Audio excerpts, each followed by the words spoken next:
84 லட்சம் வகையான ஜீவராசிகளில் ஆத்மா தனது பயணத்தை மேற்கொண்டு வருகிறது. இதெல்லாம் பாவப்பட்ட பிறவிகள் தான்.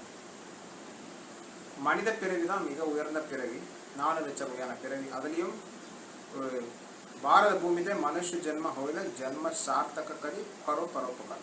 ஸோ பாரத பூமியில் பிறப்பது மிக உயர்ந்தது. மனித பிறவிலேயே பாரத பூமியில் பிறப்பது மிக உயர்ந்தது. லேச்சர்கள், யவனர்கள், சண்டாளர்கள், கீராட்டா, ஹூணாந்திரா, புலிந்தா, புல்கஷா, ஆபீர, சும்ப, யவன, காஷாதேகா, இந்த மாதிரி எவ்வளோ விதமான கீழ்த்தரமான பிரிவுகள்லாம் இருக்குது.